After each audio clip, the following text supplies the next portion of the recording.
You're listening to Conferences Online Allergy from Children's Mercy Hospitals and Clinics in Kansas City, Missouri. Today is April 27, 2012, and I'm your host, Dr. Jay Portnoy. Our topic today, Unproven Methods in Allergy. Our presenter is Dr. Paul Dowling. He's the Allergy Immunology Program Director at Children's Mercy Hospitals and Clinics.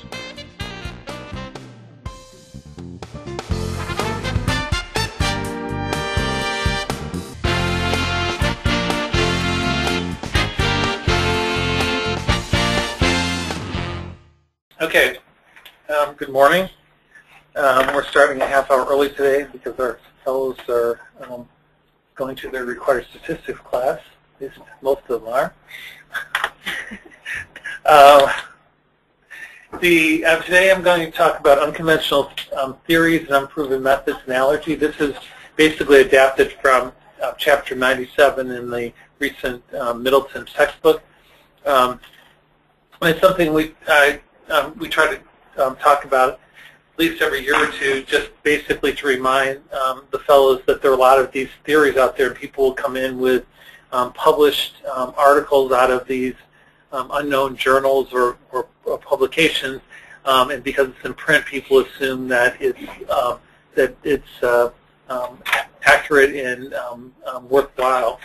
The same thing which you'll often have parents bringing in things that they'll print off the internet. Just because something's on the internet doesn't mean it's scientific fact. So it's important to go through this because you're going to be seeing these patients come in, and you have to have some idea of what they're talking about, what the theories or lack thereof for some of these different things are. I have no disclosures relevant to this topic. The objectives, by the conclusion of this talk, participants should be able to distinguish between proven and unproven theories or therapies for diagnosis of allergic diseases, describe the elements of allergic toxemia and candida hypersensitivity, and to describe some inappropriate diagnostic tests. The pretest. The fellows, they should look familiar. Hopefully this time we'll get them right. Yeah. So once you take a minute to answer these two questions, and then we have a third question. Okay, everybody ready? And we'll go to the next question. We'll review these at the end of the talk.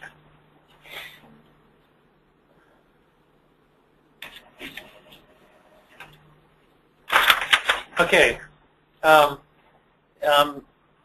you all know, for many years there have been unconventional, unproven, controversial therapies that are promoted by a few practitioners. This is the same case in all branches of medicine, but especially true in allergy and immunology.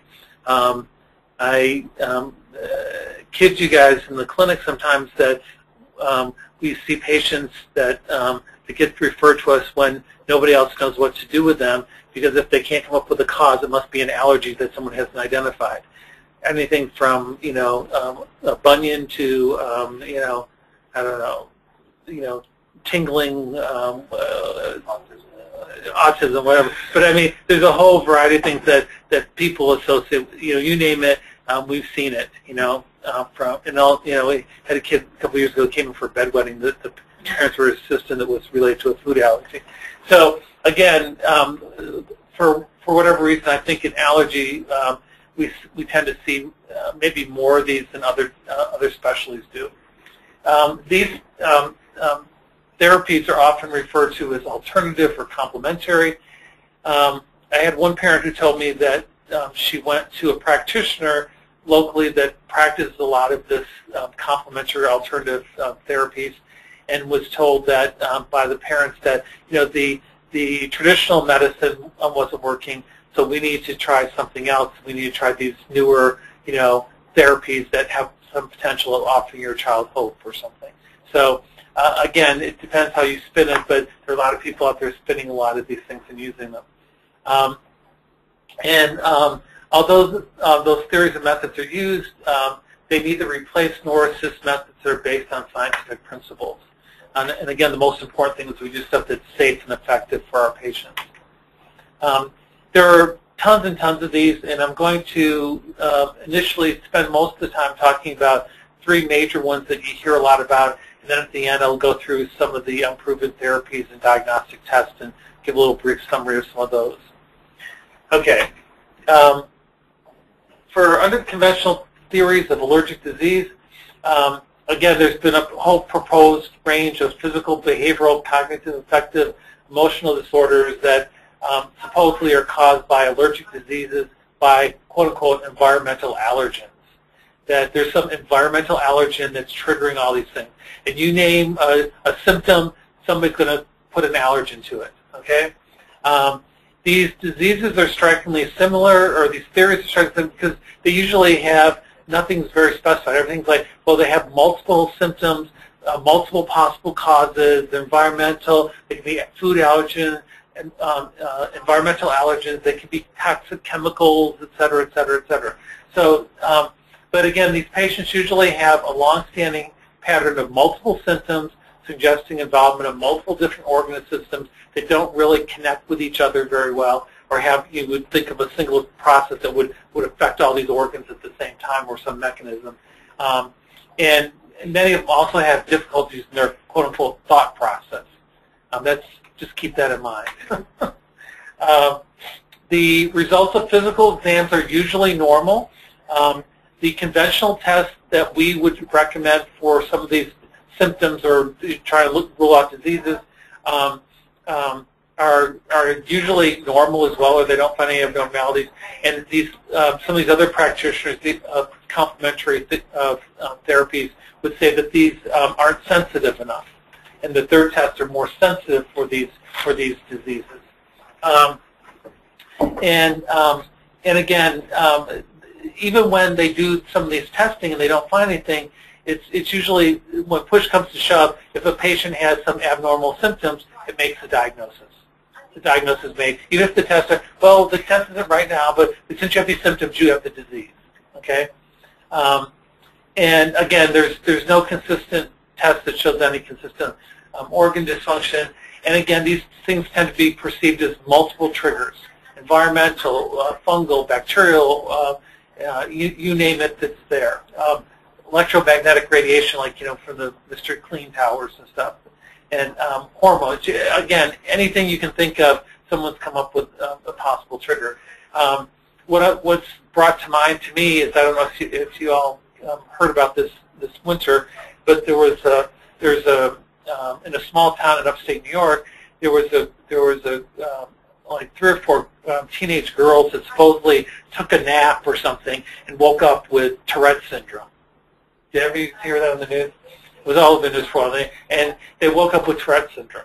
And so then over the course of, like, I don't know, let's say 2 months or something, now there was like, let's say 12 or 14 girls that had Tourette's syndrome. Okay, these teenage girls or something. And so like 20 or 30 years ago, apparently there was some toxins or something, or some chemical plant, or some place where they dumped stuff or something near this place.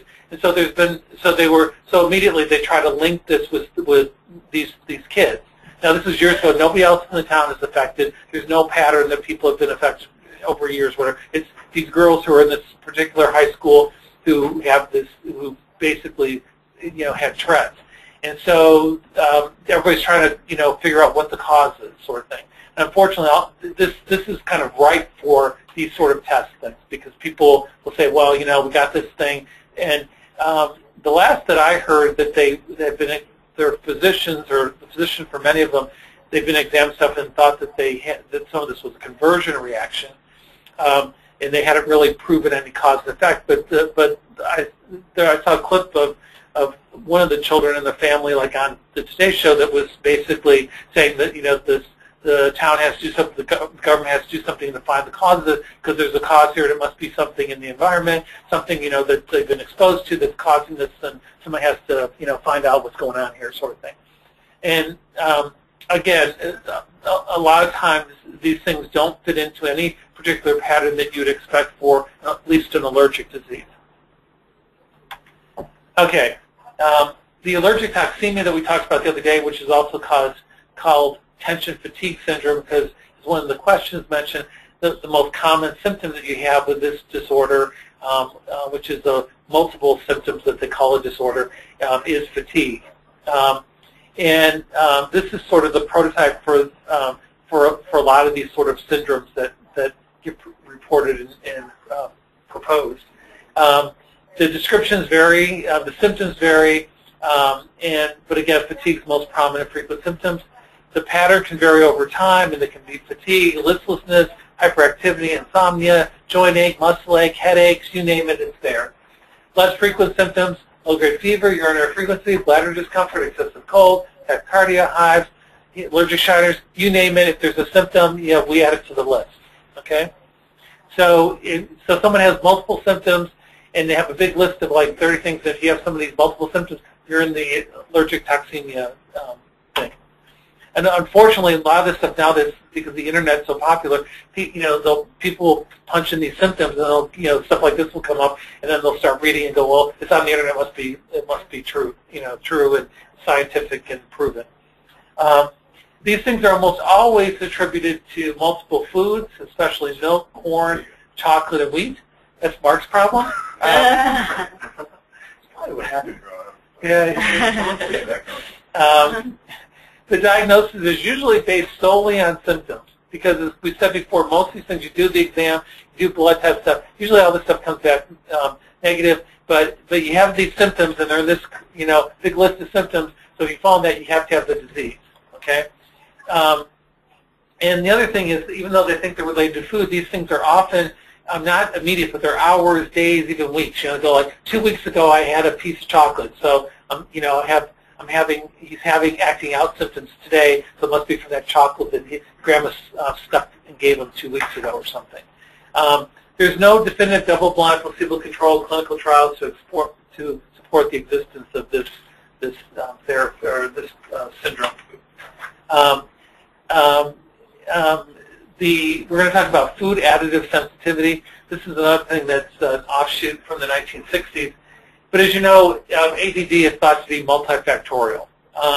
And it's a common problem in childhood. The natural history is unpredictable. And it can wax away, and some people it can persist into adulthood. A lot of times it goes away by puberty. The cause is unknown, and it's thought to be, environmental, genetic. Every time I pick up a newspaper, it seems like there's another theory for ADHD or autism that someone's reporting. And you drank too much coffee when you were pregnant. You whatever. You name it, it's out there. But most people believe that this is multifactorial. And as I've said, when these parents have come into the clinic, if it was something as simple as a food allergy, whoever figured that out would have been on the cover of Time and Newsweek, won the Nobel Prize in medicine, and you wouldn't be seeing us because you would have just done this test, the food would be positive, take it out of the diet, all the symptoms would go away immediately. And that isn't the case. So again, most experts believe this thing is multifactorial, and there's not a quick fix. The food additive sensitivity stuff started out in the early 70s by Dr. Feingold, and there was a suggestion that ADHD was caused by sensitivity to aspirin and other salicylates, and this was never proven, but it was a suggestion that there may be a pattern there. So there was a recommendation of this elimination diet where you eliminate all dietary salicylates for this and others, and then it encompassed all psychiatric conditions. So you name it, you just did the Feingold diet. And this supposedly claimed improvement of up to 50% of children with ADHD. Well, none of this stuff was double-blind, placebo-controlled, whatever. But most of these sort of things are usually anecdotal reports or whatever, and there's a placebo effect. Someone says, "Well, you're going to do this, you're going to get better." You look to get better, sort of thing. Now, to compound matters worse, before this, there have been reports of asthma attacks in patients with aspirin-sensitive asthma that could be triggered by the ingestion of yellow dye or tartrazine. And it was so because of that, it was recommended that all food dyes and other additives, regardless of their structure or toxicity or pharmacologic properties, be eliminated. So this bibbidi-bobbidi-boo, it ended up being that this diet was you take away all salicylates and you take away all additives, and you'll improve, which wasn't the case. The problem is that virtually all plants have salicylates in them. So if you're going to eat any plant material, you're going to have salicylates. So to have a true salicylate-free diet, you'd be limited to plain meat, egg, and distilled water. A very healthy, appetizing diet. But in reality, what most of these people did is they just focused on eliminating food additives and preservatives and dyes. And we still have people come in and say, my child hasn't reacted to red dye 54 or blue dye 26, and you name it, come up with it. It has to be that sort of thing. I had one mother that said her child was allergic to red dyes, and he had a reaction to, I think it was one of the prednisolone products or something that's actually dye-free, and she said because it had a red hue to it, that it must have red dye, so she assumed it, but it had no dye in it at all. So again, you have to take this into account. Again, because there's so much natural salicylates in food, this whole thing about having a salicylate-free diet is going to change. I think was kind of poo-pooed, but there are still people out there that still do this, or remnants of this, especially like the preservatives and the dyes. I think it makes some difference. Again, there's no scientific evidence of toxicity. There's idiosyncratic reactions and reactions that you can have with aspirin and aspirin-sensitive asthmatics, but the mechanism has nothing to do with ADHD. And again, there have been published reports that very few children, if any, would benefit from this diet.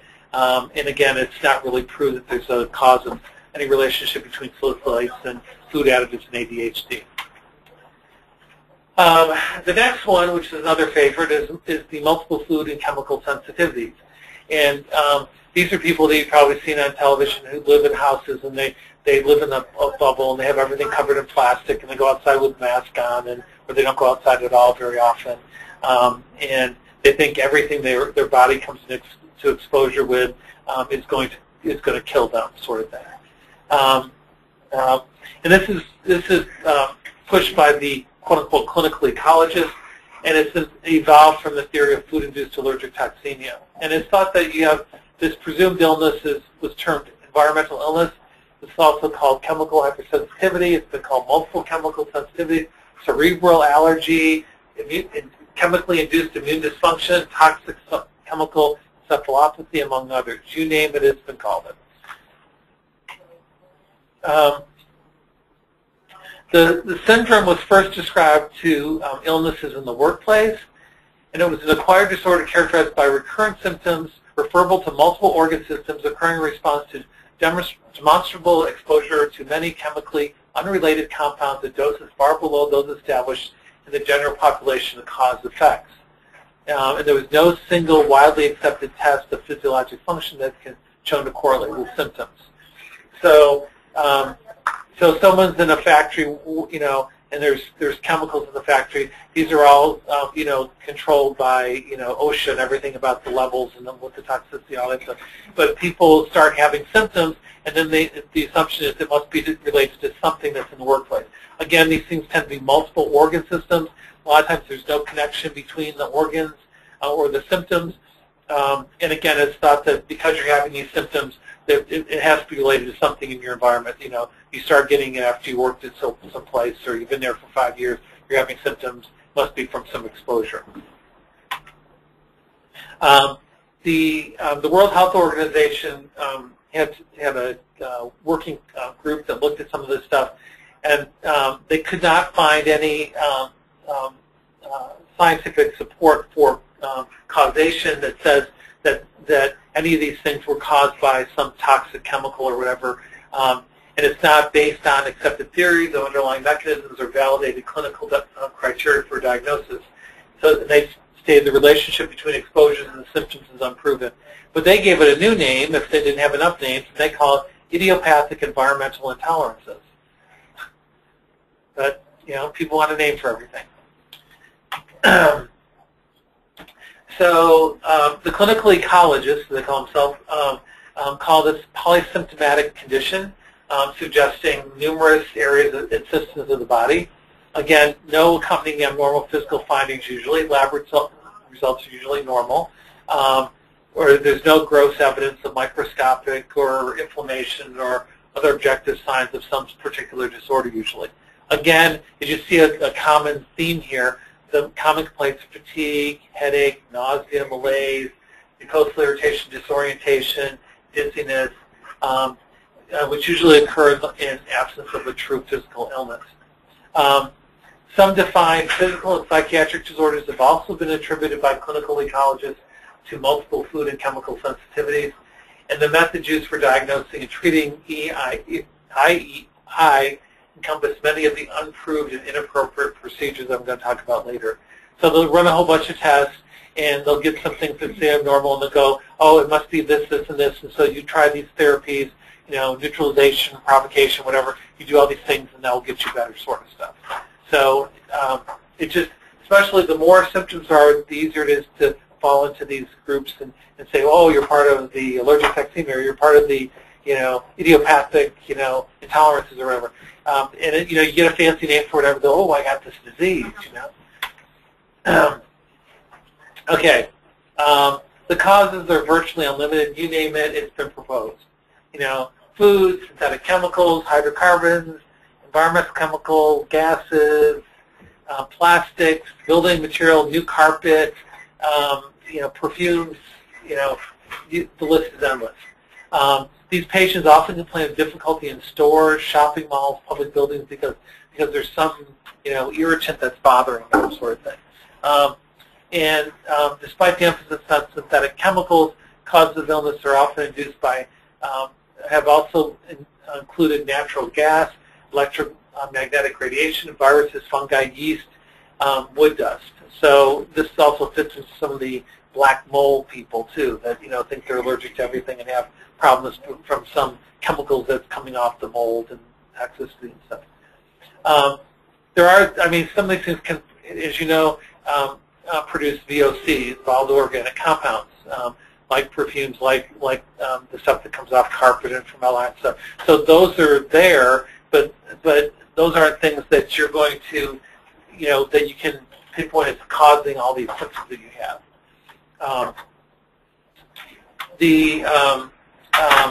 And in certain times, they've even reported endogenous hormones, especially progesterone seems to be a favorite. And a lot of times these people have foods, environmental, and drugs. So they'll just come up with these lists of, I have sensitivities or allergies to, 50 things or whatever, The causes are believed to act both in induction of the disease and provoking symptoms once the disease is established. So you get exposed to something, causes symptoms, and if you get exposed to it, then it triggers the symptoms. The more you're exposed to it, the more it triggers symptoms. The unique feature of environmental illness is the absence of a consistent dose-response relationship and provocation of symptoms.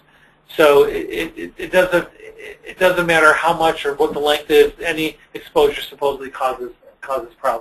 So it can be people report anywhere from seconds to years later that they had reactions because 5 years ago I was exposed to some black mold or something.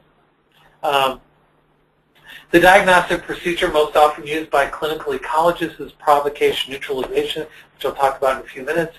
And the issue is that usually when they do provocation neutralization, they usually use 150 to 200 different compounds. And so when they do all these compounds and they test all this stuff, then they usually end up having more symptoms than they thought, or more triggers than they thought they did.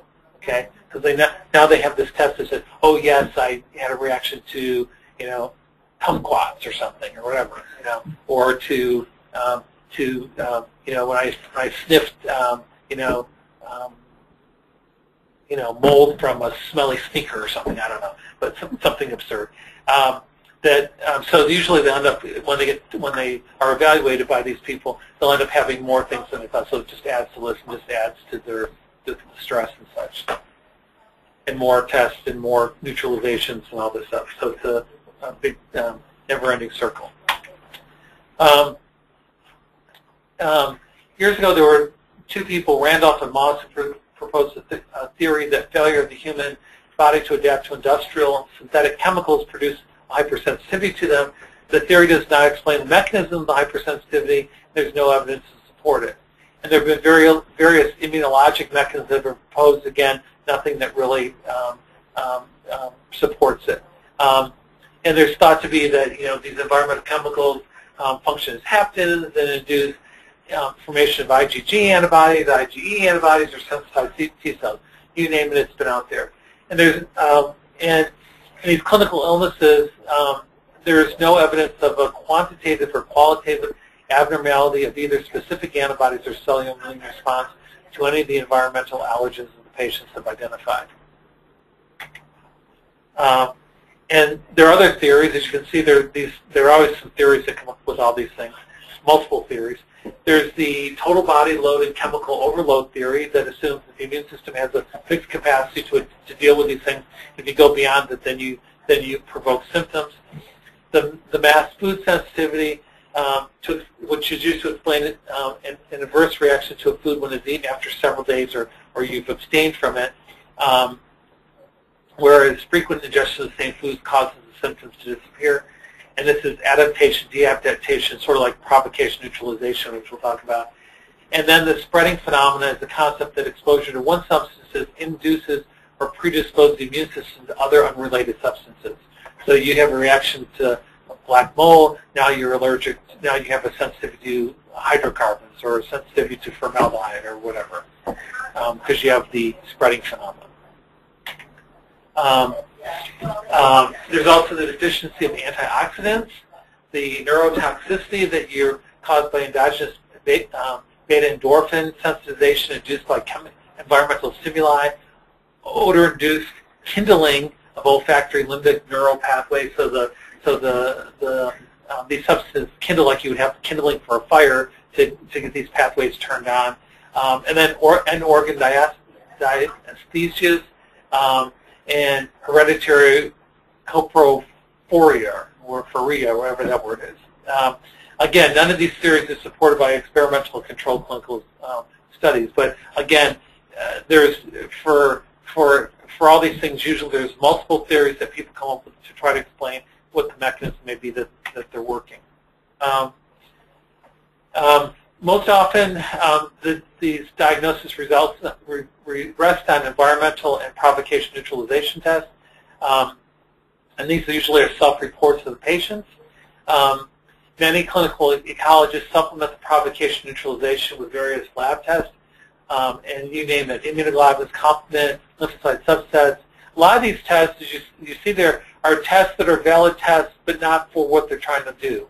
Okay, like looking at hair samples for levels of arsenic and lead or whatever, or what that is in the stool or whatever, how that relates to having a headache or whatever, or having fatigue or malaise or something. Some of these things don't really fit. Again,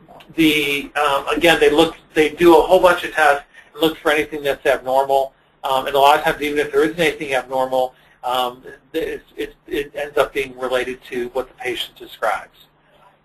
It's just that the test isn't sensitive enough. But again, you can do antigen mitogen stimulation tests for looking at T cell function and immune deficiency, but doing that for someone who has headache or malaise that isn't a cause and effect sort of thing. And again, there's really no good support from these. So usually these reports in these journals. And I had a patient one time brought in. It's like I don't know what it was called. It's like the Journal of Clinical Ecology or something like that. I don't know, or something like that. But they had this article that was published in this journal, and it was just anecdotal reports of people having these symptoms that they came in and said, well, I have these same symptoms. I have this disease sort of thing. And this wasn't a peer-reviewed, scientific, placebo-controlled trial or anything. It was just these anecdotal report. But it was published, and they had it, well, this is a medical journal. This has to mean something. Why don't you know about this? And one of the reasons to talk about some of this stuff is that these people will come in and if you don't know what they're talking about, they'll say, well, you're not very smart. You should know about this stuff. You're a physician.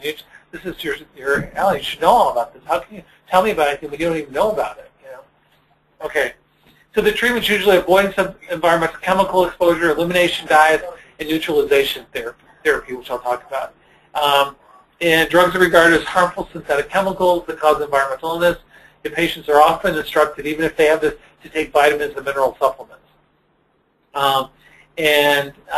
They're treated sometimes with bicarbonate to neutralize allergic reactions. Amino acids, sometimes they try to administer gamma globulin or oxygen therapy. You name it, you probably can find it listed as a therapy. And I had, there's a practitioner in town who does a lot of kind of different practices, and he often, for any of these disorders, he often has the parents buy these supplement packages through his office, and they're expensive, and they're told that they have to do these along with the other therapies that he prescribes so that their child can get better, sort of thing. So this stuff gets to be expensive as well, and most of these things end up not being paid for by insurance companies. And again, the rationale for these treatments are to eliminate or reduce symptoms, to strengthen the immune system. Many patients remodel their home to make it safe, to take all these chemicals and everything, or relocate to isolated communities, offer a mask in public or don't even go out of their own home. And they often are involved in these elimination diets that typically avoid food additives and have these rotational, diversified diets that are rotated every 4 or 5 days. Again, there's no prospective controlled clinical trials to evaluate the efficacy of these combination of food and chemical avoidance neutralization therapies. And the important thing is the last line there. There's a lot of these things provide evidence of a significant role in underlying psychiatric illnesses. Because when these patients have been evaluated, a lot of these people have signs and symptoms of a psychiatric disorder. And again, they tend to be heterogeneous group of environmental substances. They tend to be predominantly females for whatever reason. Typically have consulted numerous physicians before they'll come see you. And the histories are extremely heterogeneous. And again, the patients usually have multiple symptoms that don't really fit into any pattern. Many have been treated for many years,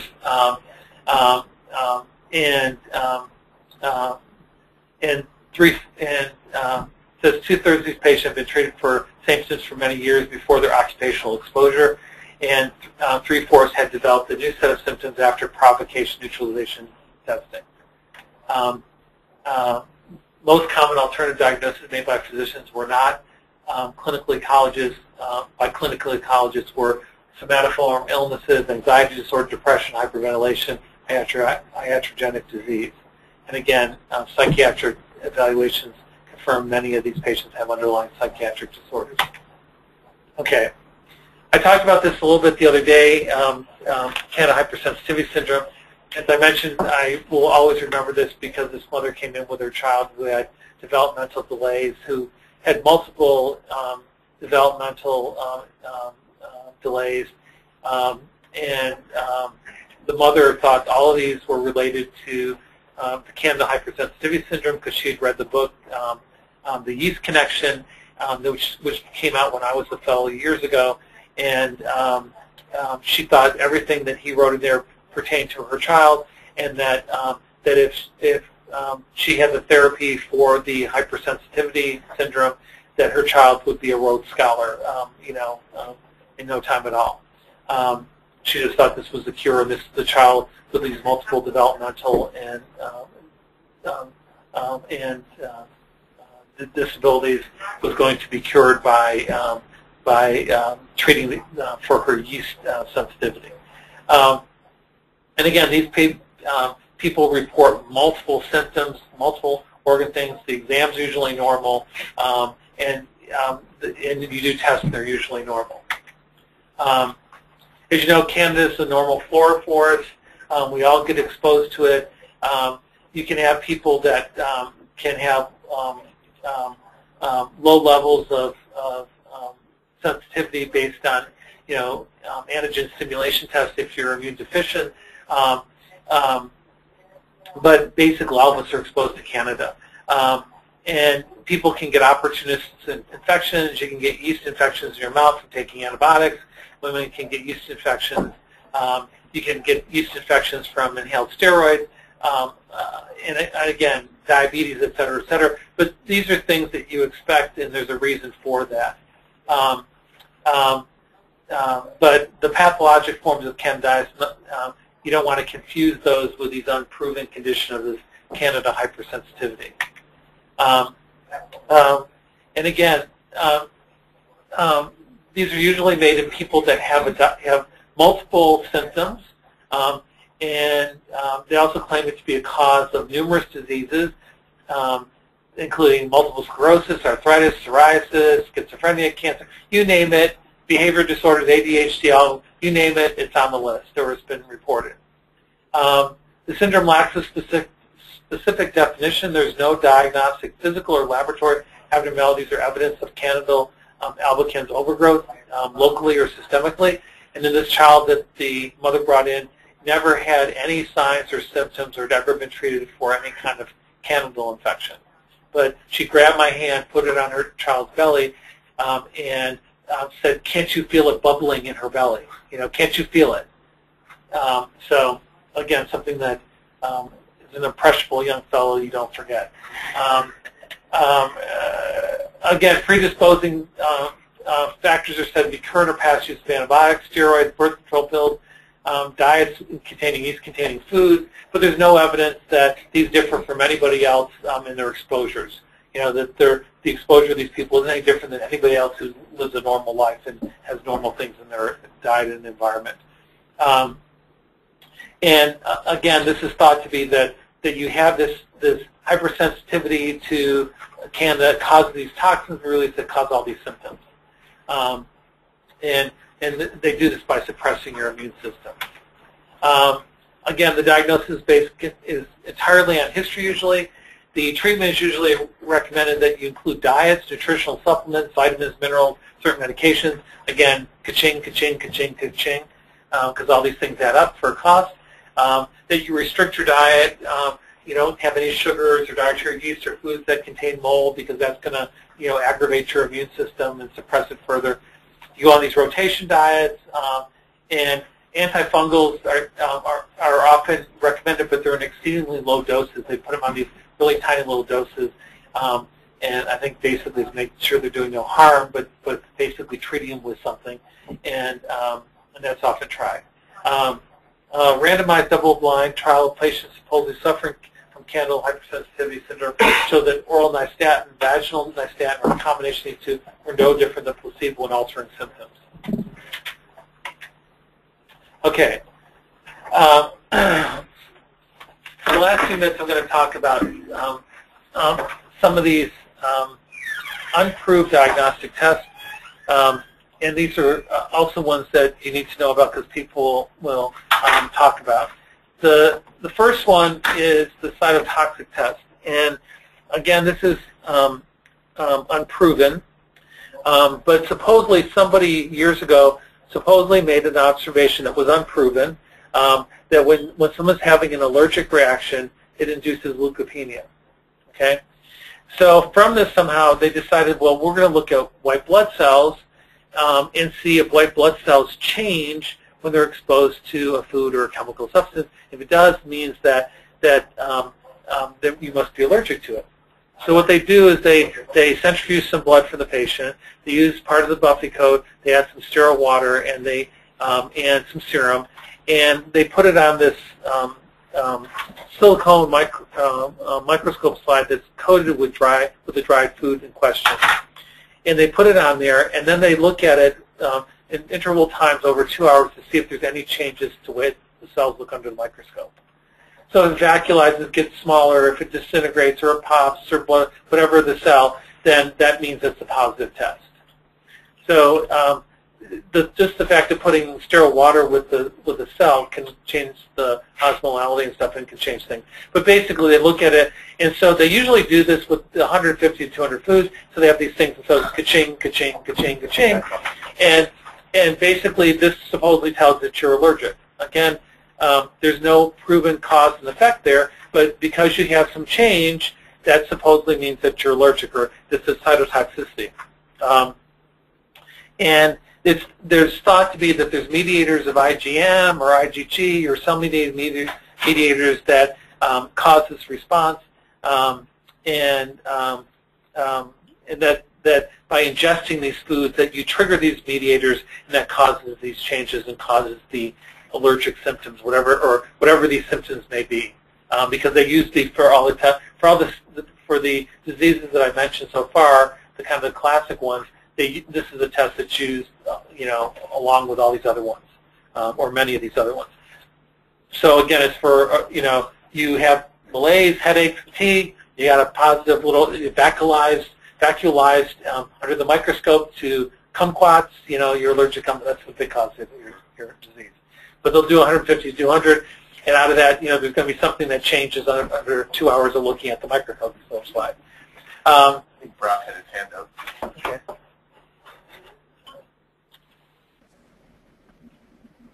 Yeah, hey, Paul. Hey, yeah.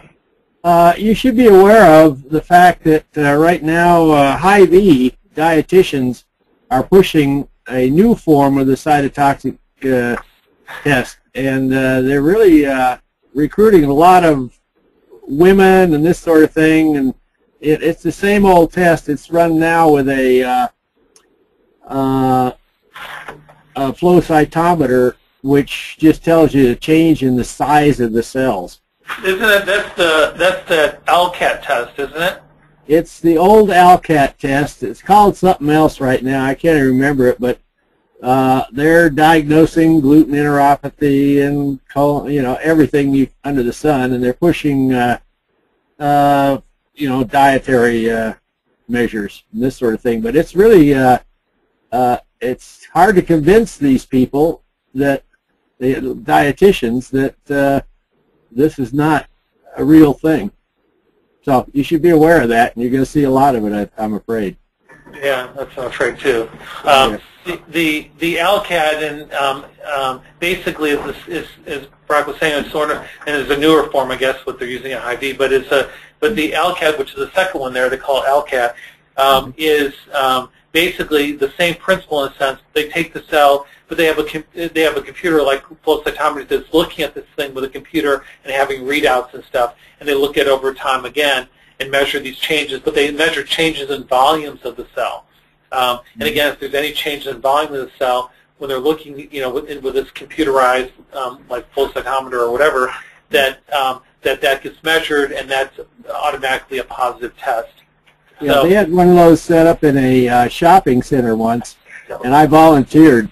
So they took some blood and they put it on the screen, and they had a nice microscope there, and they showed me that I was reacting to, I think, coffee, and I looked at the slide, and they says, "Oh yes, and you have yeast cells in your blood," and I says, "Oh."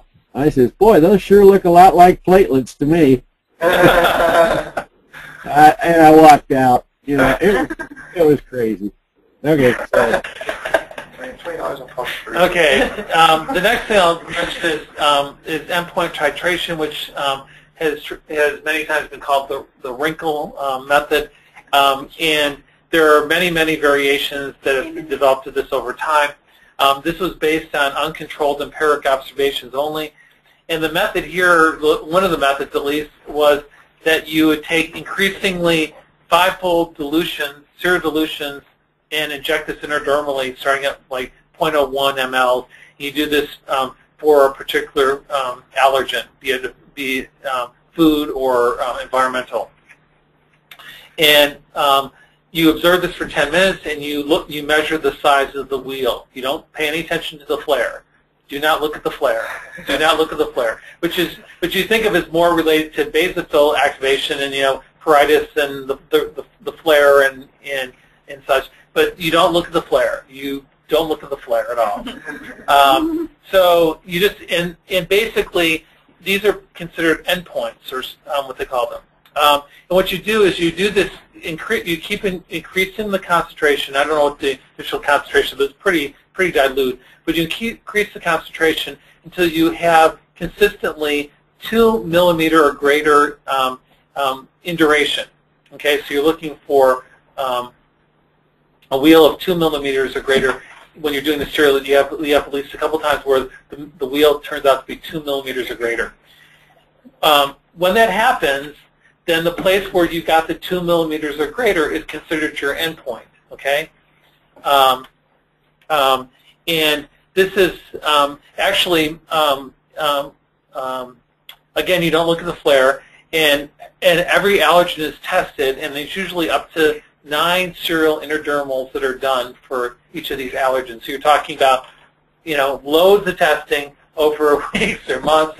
I mean, it's just again, you're doing this for all this stuff. But it's and they'll actually, if they put someone on immunotherapy, then they will repeat this like every 6 months to see what your response is, and then re-up the dose, or the dose. And usually what they do is when they find this sort of endpoint, it's really not the endpoint. It's the point where you're going to theoretically start immunotherapy, and that your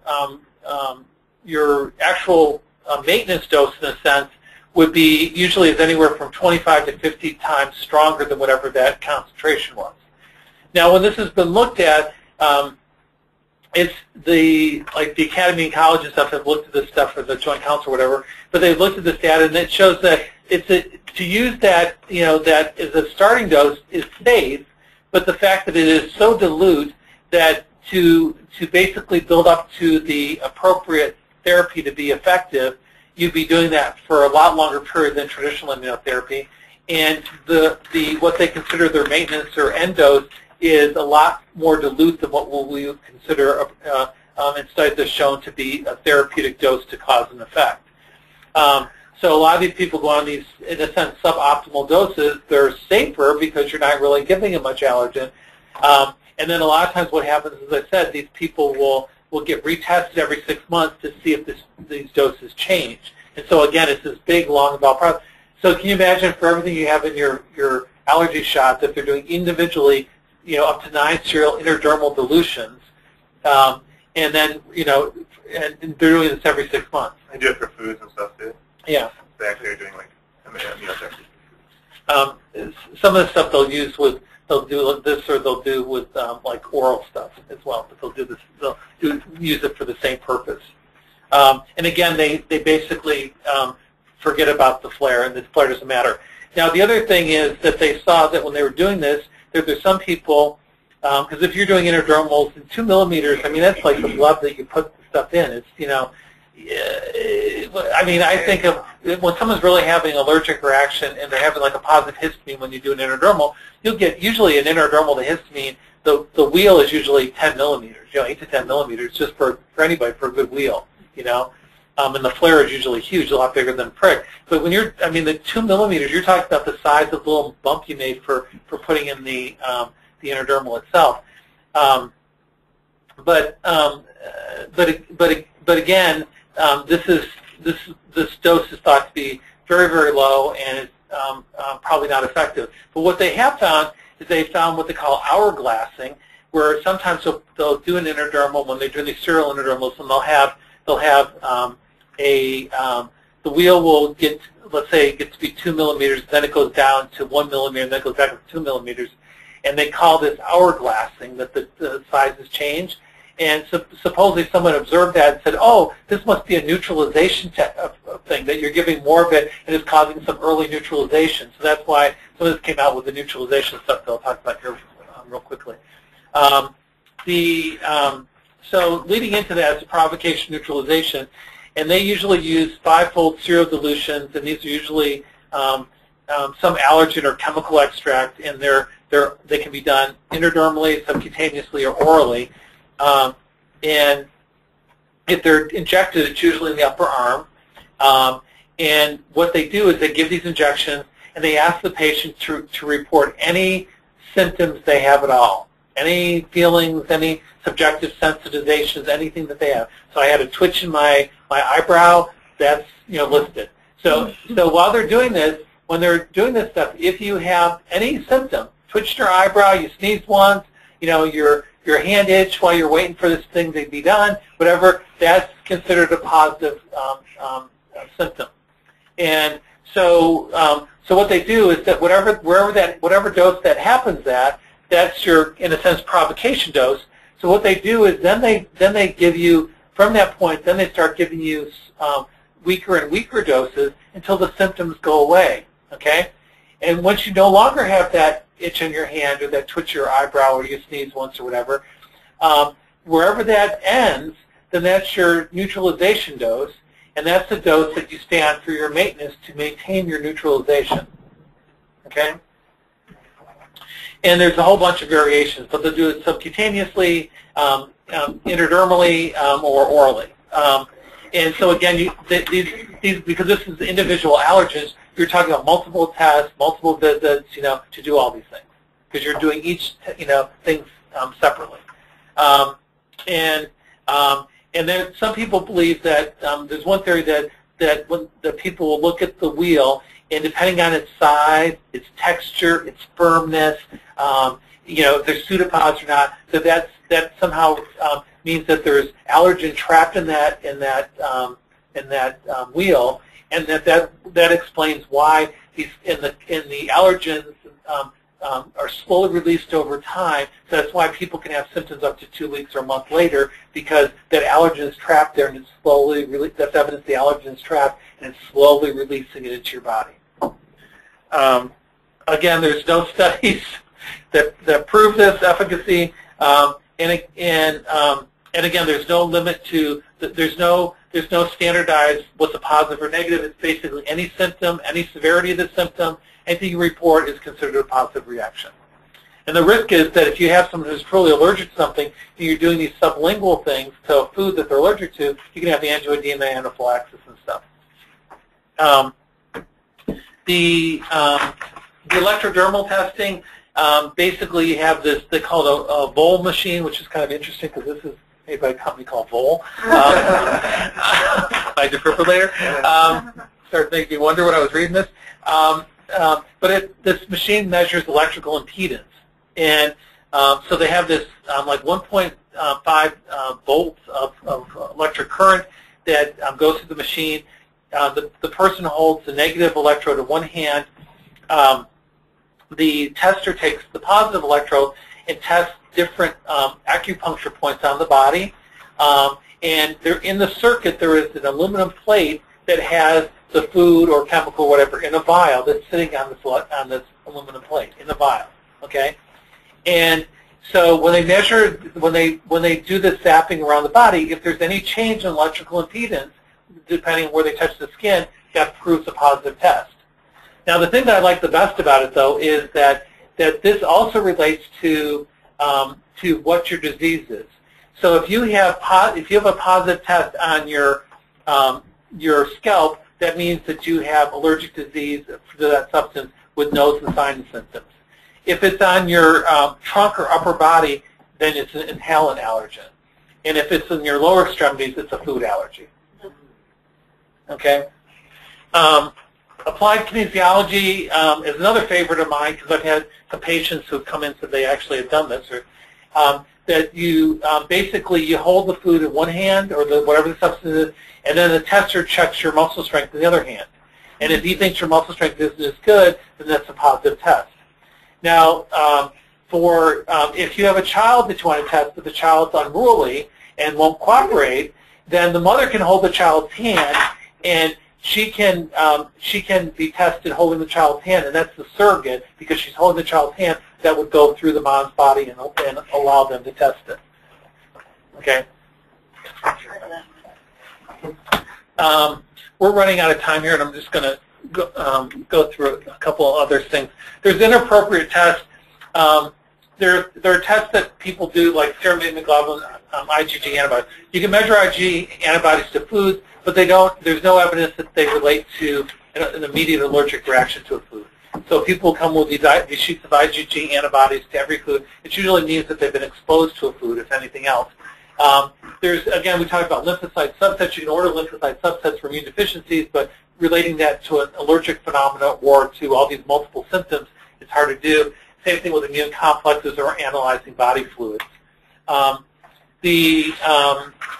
couple of these last things that I'm going to mention, the neutralization therapy is that sort of based on the provocation neutralization therapy, but it's even a little more sophisticated because these people have these doses that they self-administer at home, either subcutaneously or intradermally, and they basically use those when they are having symptoms. So they're a PRN therapy. So you go, oh, I'm starting to get some fatigue, so I'll inject myself with whatever the allergen that they tell me was. Or I'm going to my grandmother's house and she's got black mold in her bathroom, so I'm going to inject myself before I get exposed to it. Okay, and again, it's for used for a wide variety of diseases and symptoms. The enzyme potentiated desensitization. Basically, there were some studies out of Italy, I believe, that went through some of this stuff. But what they thought is that beta glucuronidase, which I thought was one of those ones. Isn't that one of those ones they use for joints and muscle stuff or something? I don't. But anyways, someone decided that beta glucuronidase supposedly stimulates CD8 cells. So if it stimulates CD8 cells, it must suppress allergic reactions.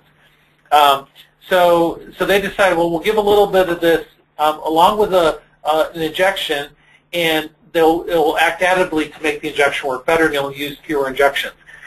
So they give a little bit of this, this is in all of our own bodies, and the amount that they give is less than you'd find in like a couple cc's, I guess, of anybody's blood.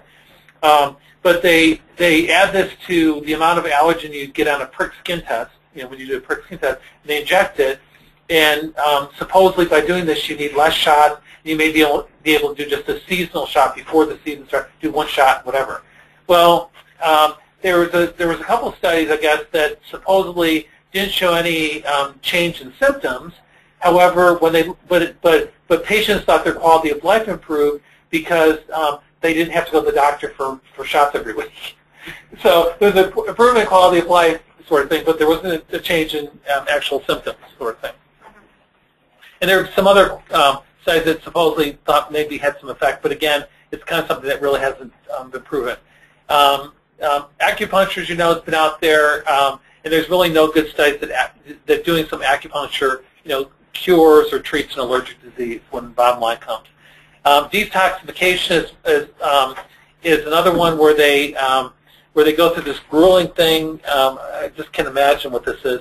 But basically, you exercise to get hot and sweaty. Then they put you in a sauna, hot sauna for like 2 to 5 hours, sort of like the sweat lodge stuff.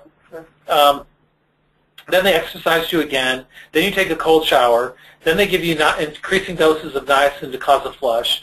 Then you're exercised again. And then you're given a whole bunch of minerals and fluids to replace all the stuff you lost while you were sweating. And then they put you on this strict diet, and you have no alcohol or you don't smoke and all this stuff, and for 30 days. And apparently you repeat this whole process every day for 30 days as a detoxification thing. So I'll leave you to think about that. And let's see what the last here. The vitamin, nutrient supplements, environmental chemical avoidance, dietary therapies, all these can be used. But the problem is that like with diet therapy, they'll do these tests. They'll identify 150 foods, and out of those, the person supposedly is allergic to 80 of them. These people are trying to live on diets without 80 foods, sort of thing, in their diet, sort of thing, which is very difficult. And the one that I didn't mention here, but I'll mention. It's in the Middleton's textbook. Is there's one where for detoxification that you drink your own urine, and that supposedly helps clean your body.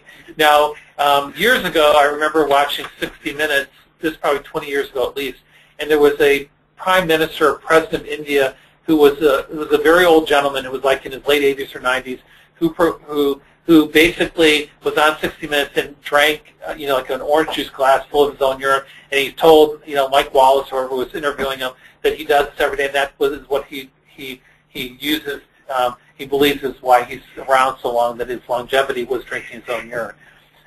So I don't know. Maybe Nikki can comment. Is that something that I know it. I know that people do in India, or people? Not people, but I know like that there was this one president that you're talking about, and there are people who believe that. Yeah.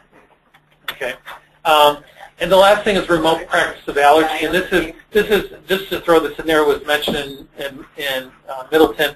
Kind of going with this. This is when that physicians aren't examining patients. They have questionnaires that someone fills out, and someone at a remote place does some testing, like Brock was saying, like at a Hy-Vee supermarket or something. They have to fill out a questionnaire, and then with the results of that, they, without even examining the patient or seeing the patient or interviewing the patient, someone prescribes immunotherapy for them.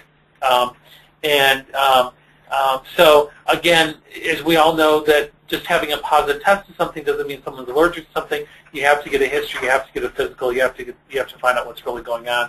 Just having a positive test doesn't mean that you're allergic to it. So this is something that people should be aware of, and more and more you'll see things like this occurring, like Brock was saying, at the supermarket.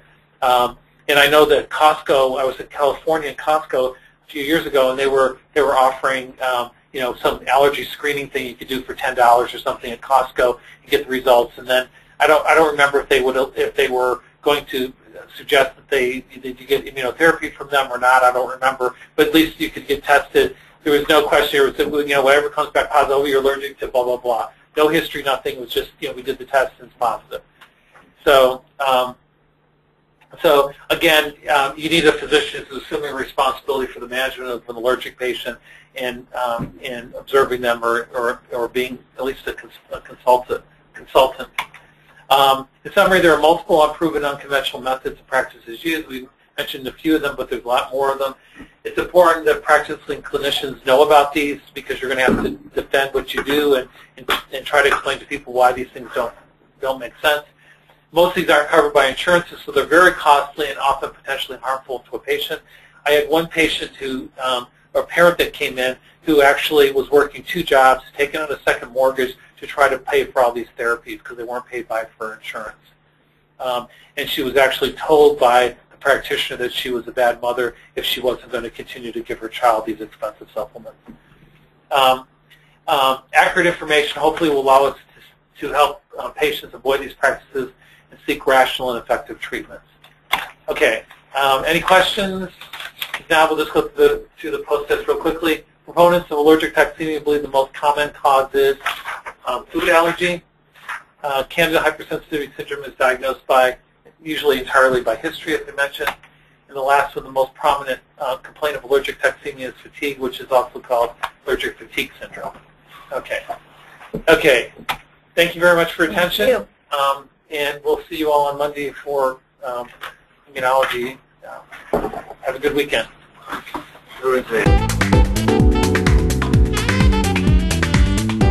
This has been an ACAAI production. To learn more about conferences on Lyme allergy or the American College of Allergy, Asthma, and Immunology, go to www.acaai.org.